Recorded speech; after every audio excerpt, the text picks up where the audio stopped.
আমি বিশ্বজিৎ দে বলছি। বিশ্বজিৎ দে চ্যানেলটাকে অবশ্যই সাবস্ক্রাইব করুন, লাইক করবেন।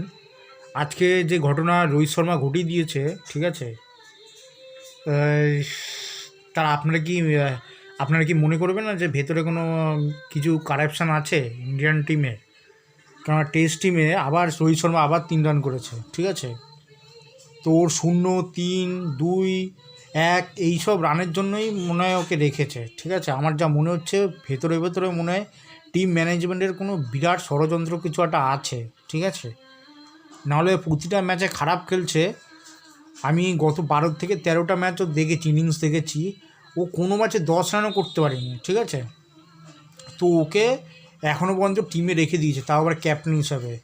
জানি না পরে সিডনি ম্যাচে আর কত জিরো করবে, ঠিক আছে। তো অজিত আগারকার যে টিম সিলেক্টার, ঠিক আছে, তাকে বড় ম্যাটার নিতে হবে, ঠিক আছে। তাকে বড় কোনো অ্যাকশান নিতে হবে। এই মুম্বাই মুম্বাই মুম্বাই করে করে ইন্ডিয়ান ক্রিকেটটাকে শেষ করলে হবে না, ঠিক আছে। কারণ আমরা তো কোনো একটা উইকেট গিফটে তো দিতে আসেনি অস্ট্রেলিয়াকে। সবাই জানতো যে রোহিত শর্মা খেলতে পারছে না, তাও ওকে কন্টিনিউ খেলেই যাচ্ছে, এখনও পর্যন্ত খেলেই যাচ্ছে। আজকেও আবার আউট হয়ে গেছে, ঠিক আছে, মাত্র 3 রানে আউট হয়ে গেছে। তো অজিত আগারকারকে ইমিডিয়েটলি রোহিত শর্মাকে বাদ দিতেই হবে। যদি বাদ না দেয় সিডনিতে আরও 2-0 জন্য ওয়েট করবে, ঠিক আছে। সিডনিতে আরও খারাপ খেলবে, ঠিক আছে। মেলবোর্নে খেলতে পারছে না, সিডনিতে কী খেলবে, ঠিক আছে। তো তারপরে কোহলি কনসেন্ট্রেশন ল্যাপস হয়ে গেছে। যশস্বী জয়সওয়ালেরই ভুল ছিল, যশস্বী জয়সওয়াল রান আউট হয়ে গেছে ইচ্ছা করে, ঠিক আছে। ওর যশস্বী জয়সওয়ালেরই ভুল ছিল, ঠিক আছে। জয়সওয়ালের ভুল ছিল, কিন্তু জয়সওয়াল অনেক ভালো খেলেছে, ঠিক আছে। জয়সওয়াল কোহলি মিলিয়ে 100 রানের পার্টনারশিপ করেছে, ঠিক আছে, সেটা খুব ভালো করেছে, ঠিক আছে। আর 3-4 জন ব্যাটসম্যান যদি 100 রানের পার্টনারশিপ করে তাহলে 400 হয়ে যায়, ঠিক আছে। তো আমার ওটা মানে ওদেরকে নিয়ে কোনো আক্ষেপ নেই। ওই যশস্বী জয়সওয়াল যাতে একটু তাড়াহুড়ো না করে, মানে ফিল্ডারের হাতে দৌড়ে মানে না ভাগে, সেটাই আমি বলছি। কিন্তু কোহলি প্রচুর তাড়াহুড়ো করে, কোহলি, ঠিক আছে। কোহলি তো প্রচুর তাড়াহুড়ো করেছে। তো তাও ঠিক আছে, 100 রানের পার্টনারশিপ তাও মেনে নেওয়া যায়, ঠিক আছে। কিন্তু রোহিত শর্মা এত খারাপ ব্যাটিং তাও মেনে নেওয়া যায় না, ঠিক আছে। এটা এটা তাও 100 রানের পার্টনারশিপ করে চলে, বিশাল ব্যাপার। ওরাই টিকিয়ে রেখেছে, নাহলে ওরা 150 রানের মধ্যে আবার অল আউট হয়ে যেত, ঠিক আছে। তো কোহলি আর জয়সওয়ালই বাঁচিয়েছে ইন্ডিয়াকে আবার, নাহলে ওরা 150 রানের মধ্যে অল আউট হয়ে যেত আজকে, ঠিক আছে। তো জানি না আকাশদীপ কী ব্যাটিং করে, কী ব্যাটিং প্র্যাকটিস করে ওরা কি বলার বলে কি একটু ব্যাটও ধরতে পারবে না? এটা কিভাবে হয়? যাই হোক কোহলির একটু ব্যাট চলছে। যাই হোক, কোহলি মোটামুটি ভালো খেলছে, ঠিক আছে। কোহলিকে নিয়ে অতটা ডাউট নেই, কোহলি ঠিক ফর্মে চলে এসছে, ঠিক আছে। কোহলিকে নিয়ে আমার অতটা ডাউট নেই এখন, কোহলি ঠিকঠাক আছে। কিন্তু রোহিত শর্মাকে ইমিডিয়েটলি ওকে রিটায়ারমেন্ট নিতেই হবে, কিচ্ছু করার নেই, ঠিক আছে। কোহলি ঠিকই খেলেছে, কোহলির খেলা আমার খুব ভালো লেগেছে আজকে। এর থেকে ভালো কোহলি আর কিছু করতেও পারবে না, ঠিক আছে। কোহলি এখন একটু ব্যাট পাস দিয়ে চলছে, এটা বুঝতে পারছি। তাও কোহলিকে বারবার লন্ডন যাওয়া বন্ধ করতে হবে, ঠিক আছে। লন্ডন গিয়ে গিয়ে কোহলি পুরো বিগড়ে গেছে, ঠিক আছে। তো ও যাতে ইন্ডিয়ার মধ্যেই যাতে প্র্যাকটিস করে, যাতে, ঠিক আছে, ইন্ডিয়ার মধ্যে থেকে যাতে প্র্যাকটিসটা করতে পারে, যাতে কোহলি এত রেগুলারলি যে বাইরে লন্ডনে যে কী আছে ওরা তো বুঝতে পারছি না, ঠিক আছে। তো কোহলি এই জন্য কোহলির শেষ হয়ে যাচ্ছে আস্তে আস্তে। এদিক ওদিক ঘুরে ঘুরে অনুষ্কা তো কিছুই বোঝাচ্ছে না, ঠিক আছে। কিরকম একটা বিয়ে করেছে যবে থেকে অনুষ্কার সঙ্গে, মানে ম্যারিড হয়েছে, অনুষ্কার সঙ্গে বিয়ে হয়েছে, অনুষ্কা ওকে মনে হয় নষ্ট করে দিয়েছে। অনুষ্কার আগেও খুব ভালো খেলতো, ঠিক আছে, অনুষ্কার সঙ্গে বিয়ে হওয়ার আগেও খুব ভালো খেলতো, কিন্তু অনুষ্কা ওকে বিগড়ে দিয়েছে পুরো, ঠিক আছে। ও এখন সবসময় লন্ডনেই থাকে। তাও কোহলিকে যদি কোনো সৎপথে কেউ নিয়ে আসতে পারে ইন্ডিয়ান টিমে, আরও যদি রেকর্ড করতে পারে, ঠিক আছে, কোহলি। তো যাই হোক, কোহলি নিজের কেরিয়ার নিজের হাতে।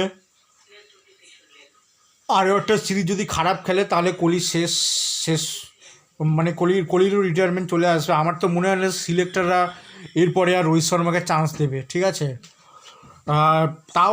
তাও আমার মুম্বাইয়ের তো, ঠিক আছে, মুম্বাইয়ের তো ওরা চান্স পায়, ঠিক আছে। মুম্বাই থেকে যতই খারাপ খেলুক, ঠিক আছে, ওরা চান্স পাবে। আসল যে প্লেয়ার চেতেশ্বর পূজারা, তাকেই বাইরে রেখে দিয়েছে রোহিত শর্মা, ঠিক আছে। কত বড় শয়তান প্লেয়ার। আর এইদিকে নিজে 10 থেকে 15টা ম্যাচ খারাপ খেলে দিল। ইন্ডিয়াকে হারানোর জন্য ওই একজন দায়ী, ঠিক আছে। তো তাও বিরাট কোহলি নিজেকে বাঁচিয়ে নিয়েছে, ঠিক আছে, রান করে বাঁচিয়ে নিয়েছে নিজেকে। যাই হোক 36 রান অনেক রান করেছে, ঠিক আছে। বিদেশের মাটিতে রান করা একটু টাফ ইন্ডিয়ানদের পক্ষে, ঠিক আছে। তাও ওখানে গিয়ে যে অত রান করেছে ওটাই ওর বিরাট ভাগ্য, ঠিক আছে। ভাগ্যের ব্যাপার যে অত রান করেছে। আমি তো ভেবেছিলাম দুজনেই একসঙ্গে রিটায়ারমেন্ট নেবে, তারপরে দেখছি যে রোহিত শর্মা একটা বলও ফেস করতে পারছে না, ঠিক আছে। তো রোহিত শর্মাকে আমার মনে হচ্ছে সিলেক্টাররা মনে হচ্ছে এই সিডনিতেও মনে খেলাবে, যতই 0 রানে আউট হোক, যতই কম রান করুক, ঠিক আছে, ক্যাপ্টেন্সি যতই খারাপ করুক, আমার মনে হচ্ছে ওকে খেলাবে, ঠিক আছে। কেননা মুম্বাইয়ের একটা লিঙ্ক আছে, তো অজিত আর কোনো মুম্বাইয়ের প্লেয়ার ছিল, ঠিক আছে। তো ওরা মুম্বাইয়ের প্লেয়ারই বেশি নেয়, ঠিক আছে। আরও ভারতের যত প্লেয়ারই ভালো খেলুক না কেন তাদেরকে কাউকে নেবে না, ঠিক আছে, সব মুম্বাইয়ের প্লেয়ার, ঠিক আছে। ইন্ডিয়ার যে কোনো প্লেয়ার নিলেই মানে ভালো একটা প্লেয়ার নিলে ওখানে গিয়ে এমসিজিতে মেলবোর্নে গিয়ে রান করে ফেলতে পারে, ঠিক আছে। তো গিলকে যে কেন নিয়েছে আমি তো বুঝতে পারছি না। গিল কোনো কাজের না টেস্টে, ঠিক আছে। টেস্টে পূজারা কাজের ছিল, পূজারা, অজিঙ্ক্য রানি এরা সব টেস্ট প্লেয়ার ছিল, ঠিক আছে। জানি না গিল এদেরকে কেন নিয়ে এসছে, ঠিক আছে। তারপরে রোহিত শর্মাকে তো ইমিডিয়েটলি রিটায়ারমেন্ট করা উচিত, যেটা আমি অলরেডি বলে দিলাম।